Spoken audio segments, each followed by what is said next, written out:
Então, antes de entrarmos propriamente dito nas etapas de um processo de People Analytics, de implementação de um projeto de People Analytics, vamos falar um pouquinho a respeito da evolução do setor de RH.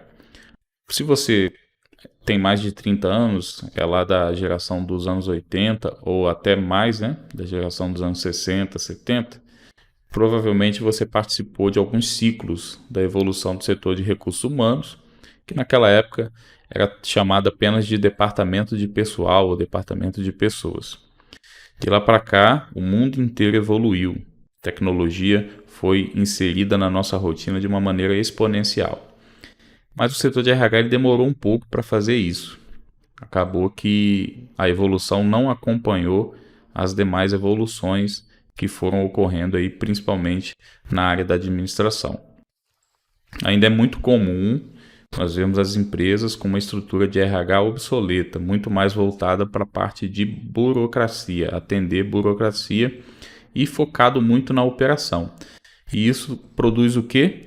Um setor extremamente sobrecarregado, que vive com retrabalhos, com rotinas pouco otimizadas e profissionais altamente desmotivados e sem a menor valorização.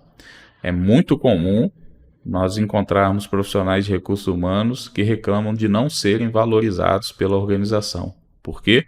Porque não conseguem demonstrar seu real valor. Vivem atolados em rotinas, em retrabalhos, e muitas vezes esses retrabalhos geram alto custo para a organização, e isso consequentemente faz com que a organização não perceba o valor dessa mão de obra, o valor desse colaborador. Então surge a pergunta, e você?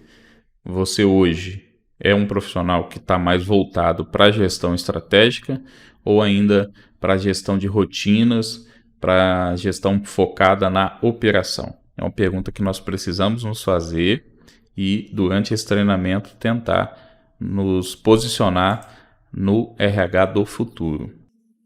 Então, olhando essas três imagens, vamos meditar em como está o nosso status, a situação do nosso setor de RH. Quer você seja um auxiliar, um gestor, um diretor, vamos fazer esse exercício.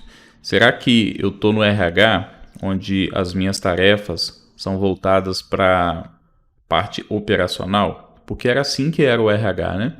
Era uma época no passado, antes da década de 90, o RH era totalmente direcionado para a formação na administração neoclássica, né? Aquela baseada bem na burocracia, em cumprir requisitos, normas, sem olhar o todo, né? A partir da década de 90 começaram a surgir as teorias psicológicas na área da psicologia, e aí essas teorias começaram a nortear as estratégias da gestão de pessoas.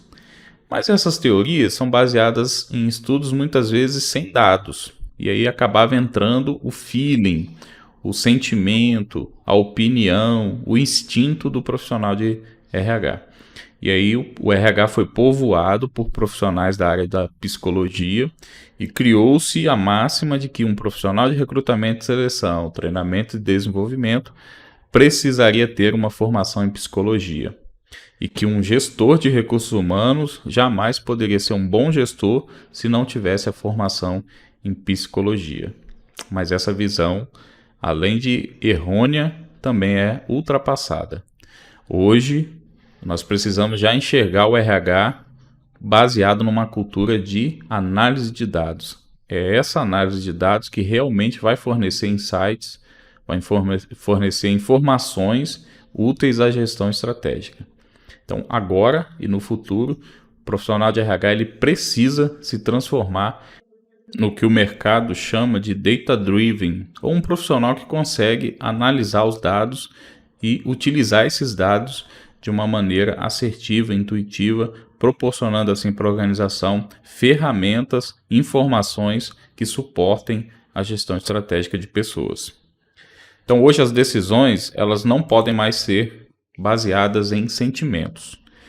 Então, até 1999, nós tínhamos um RH focado na parte operacional. A partir de 2000, nós tivemos uma mudança, um insight de que o RH poderia contribuir de forma estratégica. Mas agora, é o momento de nós criarmos aí o RH Analytics, ou um RH voltado para People Analytics, análise de pessoas.